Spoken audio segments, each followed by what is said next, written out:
Bagaimanakah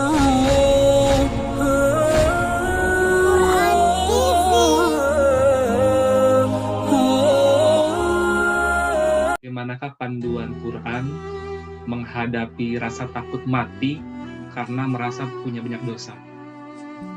Baik, Quran surah ke-4 An-Nisa ayat 17. Ya. Kita atasi dosanya dulu. Ya, kita atasi dosanya dulu. Baru kemudian kita kenal kematiannya dan seterusnya.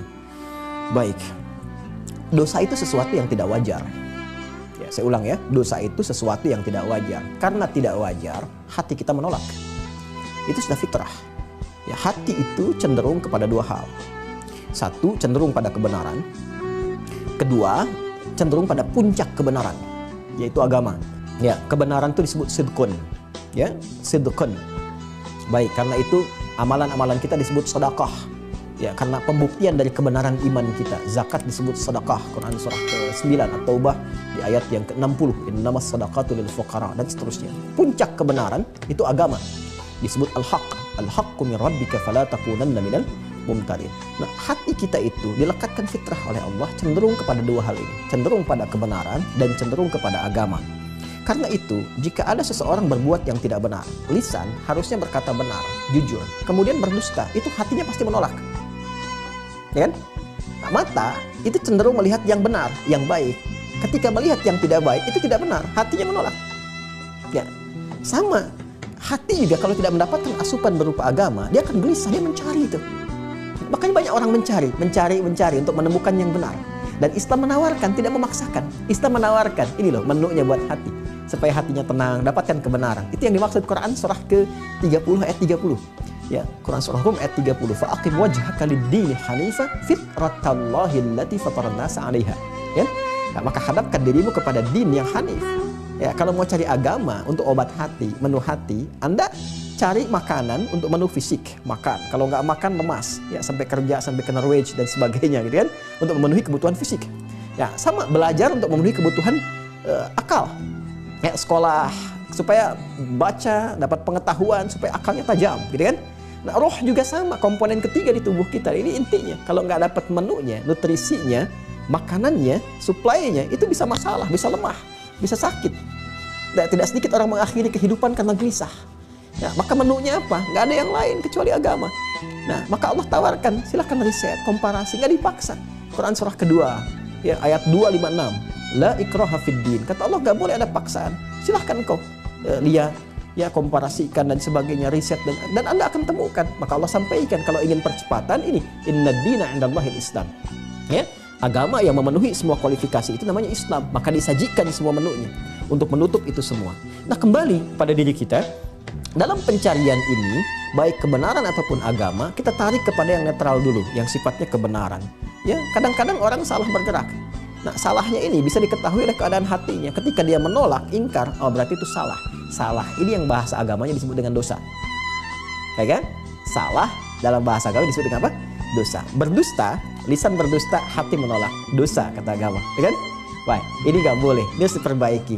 Karena itu agama datang untuk memberikan bimbingan supaya manusia terjaga dalam kehormatannya, supaya hatinya tetap tenang, supaya fungsi tubuhnya itu tetap berjalan dengan baik. Maka diturunkanlah hukum supaya menjaga supaya dosa tidak keluar. Hukumnya disebut haram namanya. Haram itu seakar dengan kata hurmah, diserap ke dalam bahasa Indonesia menjadi hormat. Hormat itu dari bahasa Arab, hurmah. Jadi hukum haram itu diturunkan untuk menjaga kehormatan manusia. Jangan berbuat dosa, nanti kehormatan kamu menjadi runtuh. Haram ini jangan lakukan. Kenapa? Karena bisa meruntuhkan kehormatan. Kamu korupsi, kehormatan kamu nanti runtuh. Kamu berdusta, bukan sekarang, besok lusa diketahui kamu dibully, kehormatan kamu runtuh.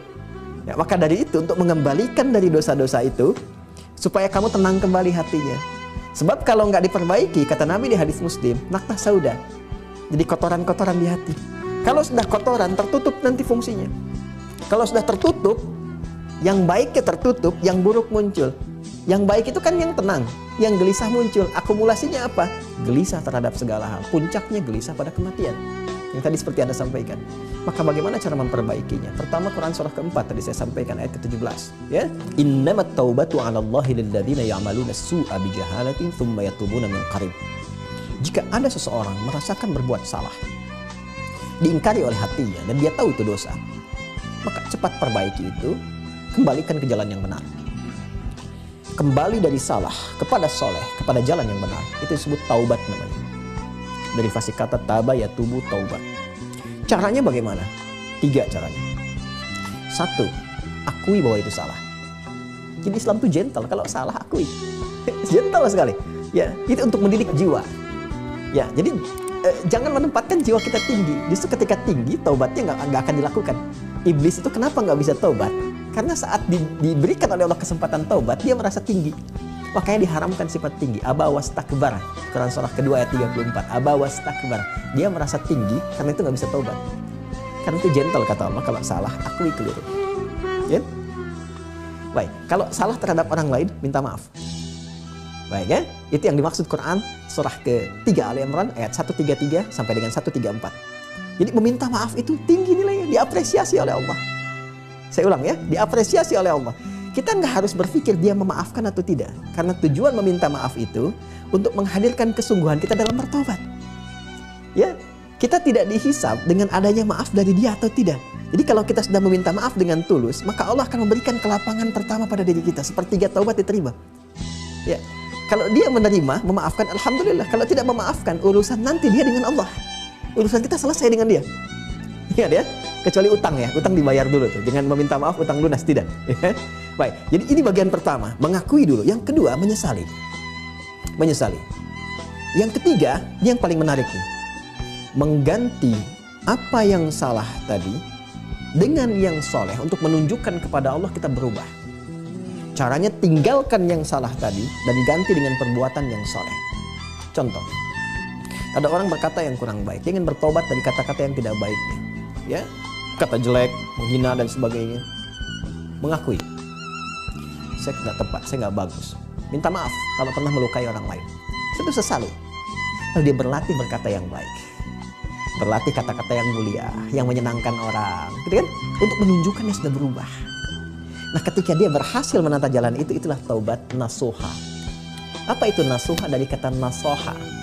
Seakar dengan kata nasihat. Asalnya adalah sesuatu yang melapangkan jiwa, yang menenangkan hati.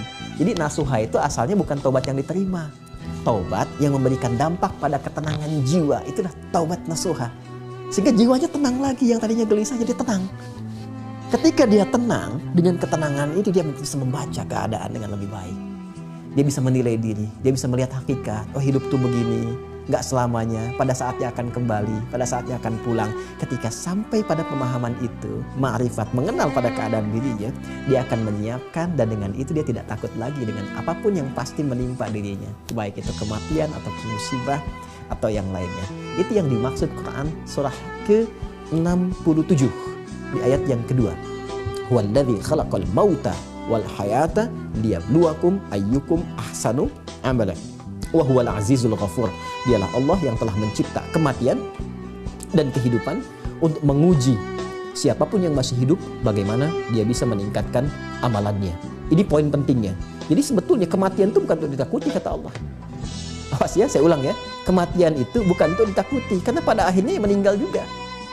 Kalau ada yang takut meninggal, berarti ada sesuatu yang nggak tepat. Apa yang nggak tepat itu? Dia nggak siap aja, nggak punya bekal. Kalau punya bekal, kematian itu kan gerbang untuk pulang. Ya kan?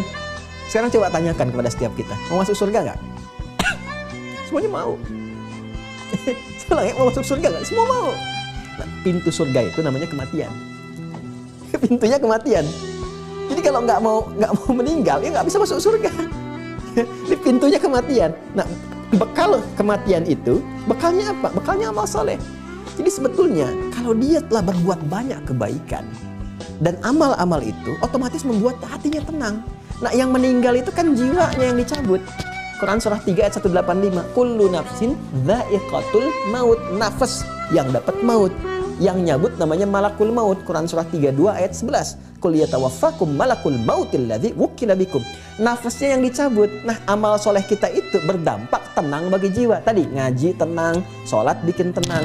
Itu kalau jiwanya tenang, dicabut sama maut pun tenang juga, nggak ada takutnya. Itu yang dimaksud Quran surah 89 ayat 27 sampai 30. Ya ayyatuhan nafsul mutmainnah irji'i ila rabbiki radiyatan mardiyah. Mutmainnah itu sifat bagi nafsu. Karakternya disebut tumakninah. Karena itu dalam sholat kita tumakninah, kan? Ruku tumakninah, sujud tumakninah untuk menghasilkan mutmainnah. Jadi kalau jiwanya mutmainnah, sudah tenang, sudah baik, itu otomatis nggak ada takut lagi untuk kematian. Nggak ada otomatis. Karena kenapa? Santai aja. Ya, jadi sudah bawaan hatinya, bawaan jiwanya, tiba-tiba meninggal. Sedang sujud meninggal. Ya, kapan saja terjadi, ya tenang aja gitu. Nah, makanya nggak mungkin terjadi nafsu mutmainnah kecuali jiwanya bersih dulu. Karena itu tadi saya mulai dengan bab taubat untuk menyingkirkan segala peluang-peluang yang berpotensi maksiat, hapuskan dulu, tepikan dulu.